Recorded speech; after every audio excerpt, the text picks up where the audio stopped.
안녕하세요. 저 구석에 있는 앉아 계신 분은 몇몇 분은 아직 인사를 안 하시네요. 다시 한번 큰 소리로 인사해 보겠습니다. 요새 날씨도 좋고 가을 날씨인데다가 바람도 선선하게 부는데 큰 소리로 인사 한번 해봅시다. 안녕하세요. 좋은 아침입니다. 네, 반갑습니다. 여러분들 목소리를 들으니까 제 강의도 활기차게 흘러갈 것 같은 좋은 느낌이 듭니다. 오늘 처음 만났으니까 제가 간단하게 저의 소개를 드리겠습니다. 저는 실로암 시각장애인 복지관의 인권인식 개선 강사 양성 과정에 훈련을 받고 있는 주영실이라고 합니다. 만나서 반갑습니다. 참고로 말씀드리면 저는 시각장애인인데요. 전맹이라고 합니다. 낮과 밤이 구별이 되지 않고 빛이 전혀 감지되지 않는 상태를 말하죠. 그러니까 제가 여러분들께 부탁의 말씀을 드려야 될 것 같은데, 제 강의 중에 질문이 있으실 때 조용히 손을 들어서 표를 하지 마시고, 그러면 제가 알아볼 수가 없으니까 큰 소리로 인사할 때처럼 외쳐주시기 바랍니다. 질문 있습니다. 이렇게 크게 외쳐주시면 제가 성심성의껏 답변해 드리겠습니다. 오늘 제가 여러분께 가지고 나온 주제는 이동의 문제입니다. 이동의 문제. 이동이 어떻게 장애인들에게서 일어나고, 그리고 그것들의 특징은 무엇이며, 그리고 그 개선돼야 될 문제가 뭔지 이런 것들에 대해서 간략하게 알아보고자 합니다. 장애인들도 비장애인들과 마찬가지로 사회적인 동물입니다. 그렇기 때문에 사회 속에서 살고 있고 사회적 관계에 놓여 있습니다. 장애인들도 희노애락을 느끼고 또 의식주를 해결해야 하고 육신을 가지고 있기 때문에 육신을 움직여서 신체를 움직여서 친구도 만나야 하고 직장 생활도 해야 하죠.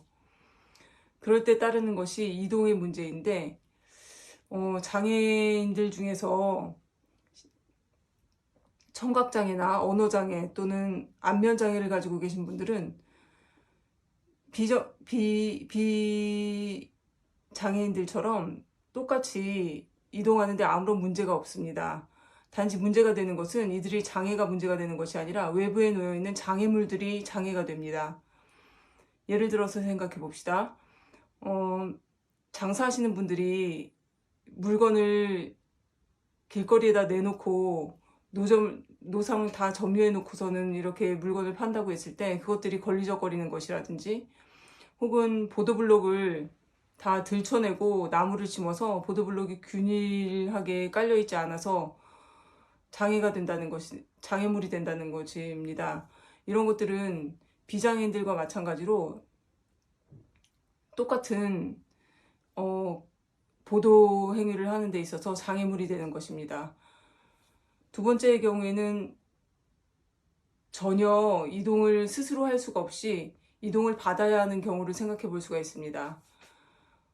누워서 계시는 분들은 침대차를 이용해서 이동을 하시는데, 앰뷸런스 같은 경우는 아플 때 이렇게 위급한 상황에서 이용을 할 수 있지만 그것을 이용하는데 굉장히 돈을 많이 지불해야 된다고 합니다. 그렇기 때문에 이런 장애를 가지고 계신 분들은 뇌병변 장애나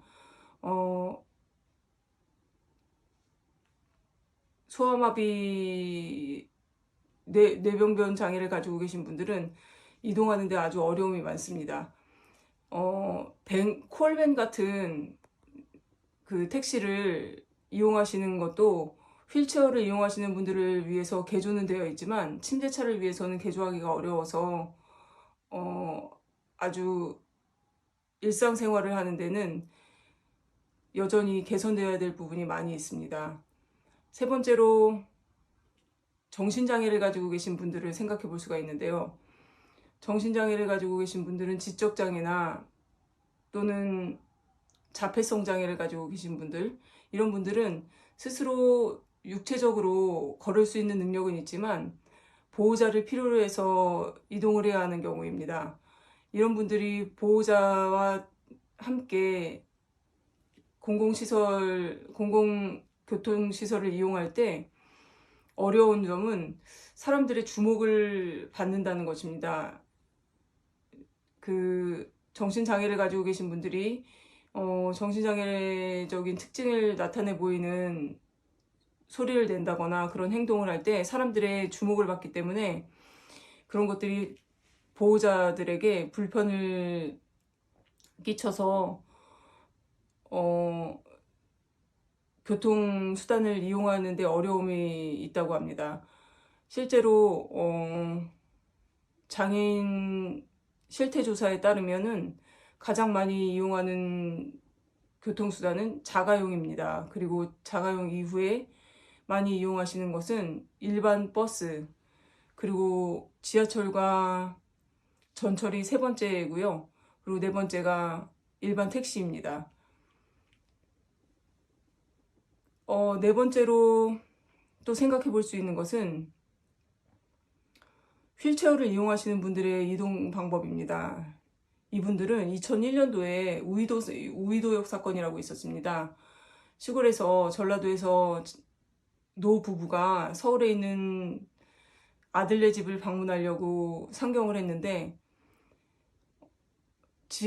지하철역에서 승강기를 이용하다가 리프트였죠. 당시에는 리프트가 추락하여서 휠체어를 타고 계신 할아버지는 사망을 하고 할머니는 중상을 입은 일이 있었습니다.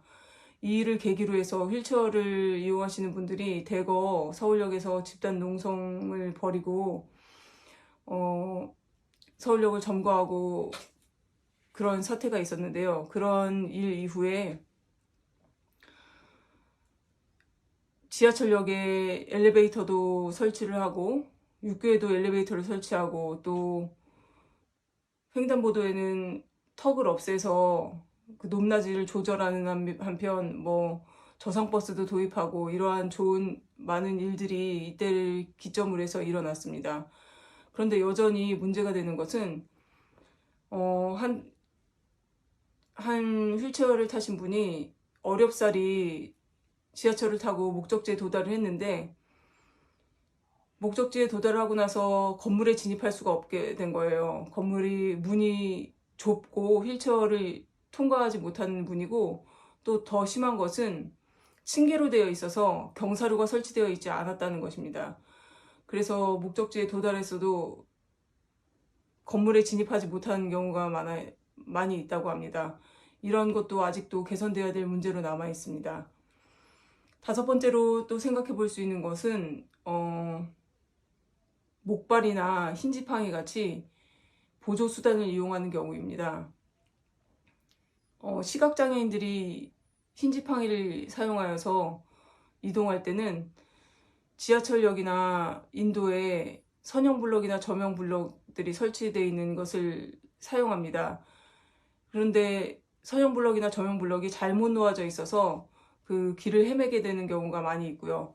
또 더 심한 것은 지상에 자동차나 오토바이가 저명블럭이나 선형블럭 위에 주차가 되어 있어서 선형블럭을 따라서 걷다 보면은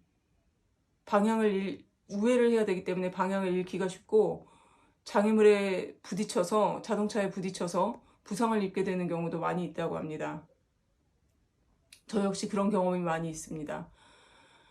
그리고 또 하나 비장애인들이 주의해야 될 것은 안내견을 이용해서 보행하시는 분들이 계신데 시각장애인들이 안내견을 사용할 때는 안내견들이 애완견이랑 달리 이렇게 예쁘다고 해서 만져주면은 애완견이 아니기 때문에 집중력이 떨어지고 그래서 길을 잘 인도하지 못하는 경우가 생깁니다. 그렇기 때문에 애완견처럼 쓰다듬어주는 행위를 하면 안 된다고 합니다. 그리고 또 한 가지 주의해야 될 것은 시각장애인들이 걸을 때 방향을 잃은 것처럼 보인다고 해서 쉽게 다가가서 팔목을 잡고 팔을 잡고 아무데로나 이동을 시켜주는 경우들이 많이 있습니다. 친절한 마음을 가지고 계신 분들이기 때문에 그런 행위를 하시는데요. 그 또한 주의해야 될 것은 먼저 다가가서 말로써 도움이 필요하십니까? 어디로 가십니까? 제가 도울 수 있을까요? 이렇게 물어보면 대화를 함으로써 목적지가 어디인데 이곳에 도달하려면 어떻게 해야 합니까? 이렇게 대화를 통해서 도움을 주셔야지, 처음부터 팔목을 잡고 끌어당기는 행위를 하면은 오히려 방향 감각을 상실하기 때문에 어디로 이동했는지 몰라서 이동시켜 주신 이후에도 더 큰 보행에 지장을 초래한다고 합니다. 그러니까 이것도 또한 주의하셔야 될 점으로 남아 있습니다. 이와 같이 5가지의 경우를 알아보았는데요. 여러분들의 아주 작은 관심과 그 관심이 여러분들의 일상 속에서, 이런 장애인들의 보행의 문제는 일상 속에서 그 침투되어 있는 문제이지, 장애인들의 문제가 비장애인들과 더불어서 살아가는데 아주 멀리 떨어져 있는 강 건너의 산불의 문제가 아니라는 것을 여러분들이 잘 아시고 작은 관심을 기울여 주시면 될 것 같습니다. 감사합니다.